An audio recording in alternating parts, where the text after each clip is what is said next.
Class 9th science chapter 9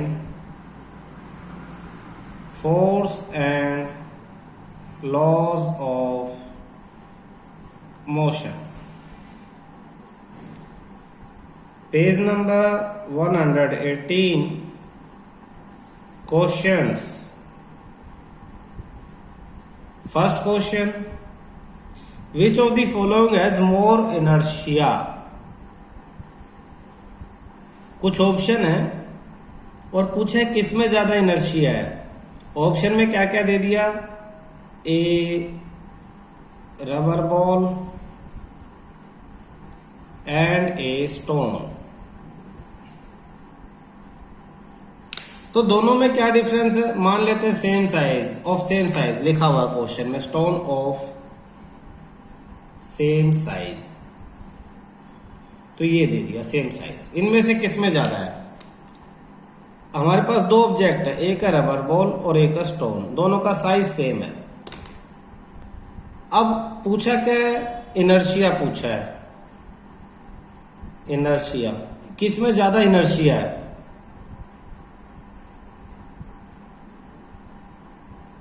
inertia क्या है, inertia directly proportional to mass, mass पे depend करता है। तो जिसमें ज्यादा मास है उसमें ज्यादा इनर्शिया है। तो रबर बॉल और स्टोन दोनों का साइज सेम है, किसकी डेंसिटी ज्यादा है, स्टोन भारी होता है, तो मास किसका ज्यादा है, स्टोन का। देयरफॉर इनर्शिया किसकी ज्यादा है, स्टोन की। स्टोन। तो यहाँ पे आंसर क्या आ जाएगा, आंसर आ जाएगा स्टोन। इसी तरह से बी पार्ट इसी का, a bicycle and a train.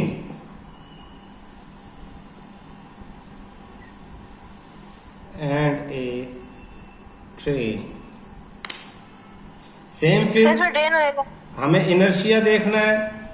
Inertia के लिए हम मास देखेंगे, क्योंकि inertia directly proportional to mass. तो दोनों में से बाइसिकल और ट्रेन में ट्रेन का मास ज्यादा है, तो ट्रेन की इनर्शिया ज्यादा है, तो इसका आंसर आ जाएगा ट्रेन। इसी का C part, a 5 rupee coins and 1 rupee coins. A 5 rupee coin and a 1 rupee coin. तो आपके पास एक 5 रुपए का कॉइन है और एक 1 रुपए का कॉइन है, किसका मास ज्यादा है, 5 रुपी कॉइन का। तो इनर्शिया भी किसका ज्यादा होगा, इसी का। तो आंसर में आप क्या लिखोगे, ए 5 रुपी कॉइन। कंप्लीट अगर लिखे तो has more inertia than a 1 rupee coin because of having more mass. ज्यादा मास होने की वजह से, ज्यादा मास होने की वजह से 5 रुपए कॉइन का इनर्शिया 1 रुपए कॉइन के इनर्शिया से ज्यादा है। And we know that inertia directly proportional to mass. Mass of an object is measured as inertia. Question 2, in a following example try to identify number of times the velocity of ball changes। आपको देखना है कि ball की velocity कितनी बार change हुई है। A football player kick a football to another player. सोचो यहाँ पे एक फुटबॉल थी, यहां से उसे किक मार दी जाती है और ये फुटबॉल चली गई किसी दूसरे प्लेयर के पास। पूरा सीन समझते हैं हम पहले। Of his team who kick the football toward the goal. और ये इस पे यहां से किक मारता है किस तरफ, गोल की तरफ, और ये फुटबॉल यहां आ गई। The goalkeeper of the opposite team collect the football. Goalkeeper football को रोक लेता है, उसने फुटबॉल को रोक लिया, रेस्ट पे आ गया अभी। और रेस्ट पे आने के बाद कुछ वेट किया, 1 second 2 second 4 second, and kick it toward the player of his own team, और गोलकीपर फिर फुटबॉल को अपने टीम के प्लेयर के पास किक मार देता है. Rest and then kick on team. अब यहां पे कितनी बार इसकी वेलोसिटी चेंज हुई हम काउंट करते हैं. सबसे पहले ये रेस्ट पे थी, रेस्ट से ये मोशन में आई, तो एक बार तो यहां चेंज हुई. अब यहां पे ये मोशन में ही थी और यहां पे मोशन से मोशन में ही रही, मोशन से मोशन में ही रही, बट इसकी डायरेक्शन चेंज हुई. Change the direction, change the direction of motion. और वेलोसिटी क्या होती है आपको पता है? Velocity speed with direction, speed with direction is called velocity. अगर दो स्पीड या डायरेक्शन में से एक भी चीज चेंज होगी तो वेलोसिटी चेंज हो जाएगी. तो यहाँ पे मोशन की डायरेक्शन चेंज हुई है, इसका मतलब इस पॉइंट पे भी वेलोसिटी चेंज हुई है. चेंज इन वेलोसिटी पूछा है हमसे, तो 2 बार चेंज हुई. फिर क्या हुआ? फिर ये जा रही है सीधी, गोलकीपर ने इसे रोक लिया, तो फिर आपकी मोशन से रेस्ट पे आती है, मोशन टू रेस्ट, यानी 3 बार चेंज हुई.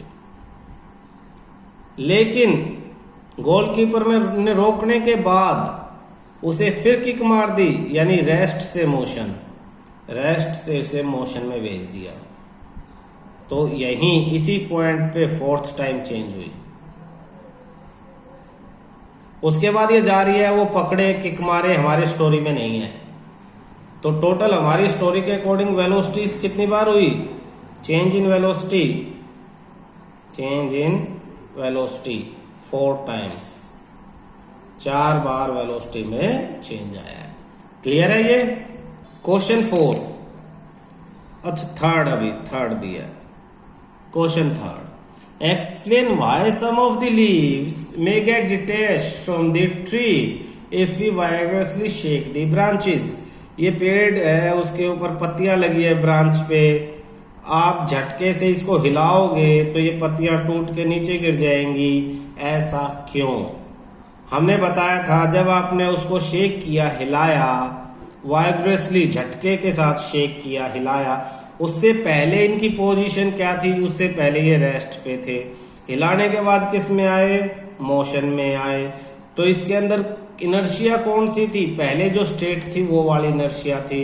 तो इसके अंदर इनर्शिया थी इनर्शिया ऑफ रेस्ट. तो हम लिखेंगे आंसर में due to inertia of rest. Answer में इसका लिखेंगे due to inertia of rest. ये आंसर है. एक्सप्लेन करने के लिए आप पूरी स्टोरी लिख सकते हो दोबारा कि when we vigorously shake the branch of the trees due to inertia of rest the leaves fall down. Before shaking all the leaves are at rest and have inertia of rest, but when we shake them, some of leaves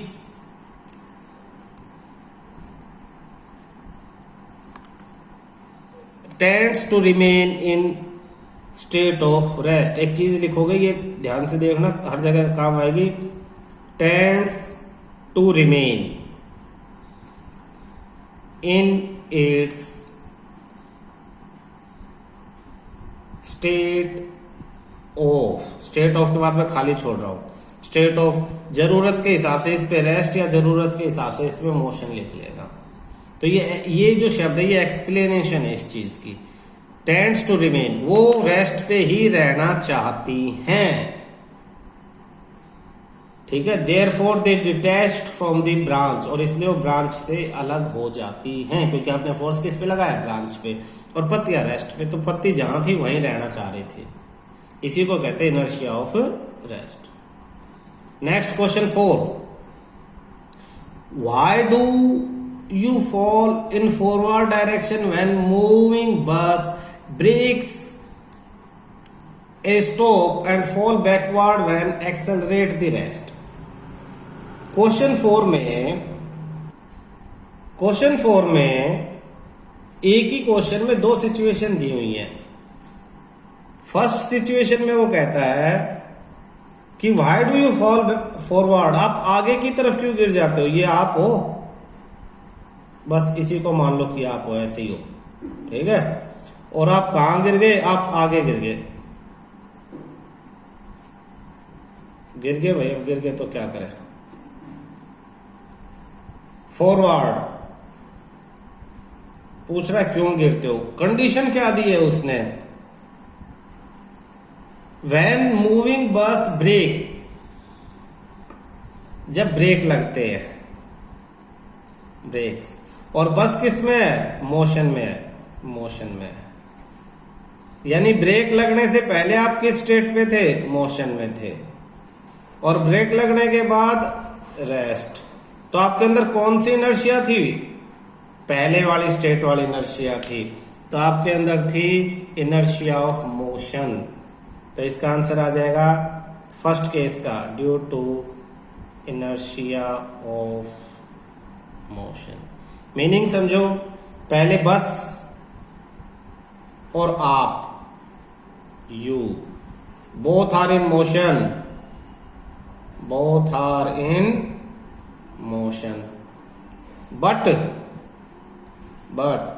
bus stops due to brakes and you remain still in motion due to inertia of motion and fall forward. Meaning समझ में आया। At starting में both you and bus are in motion, आप दोनों ही motion में थे। But when brakes applied bus stops, but you remain still in motion due to inertia of motion. ये एग्जैक्ट आंसर है, बाकी तो स्टोरी है, और आप आगे गिर जाते हो। ये तो केस फर्स्ट था। केस सेकंड में कहता है कि अगर बस एकदम से स्टार्ट होती है तो आप पीछे गिर जाते हो। आप ऐसे थे, आप पीछे की तरफ गिर गए, बैकवर्ड।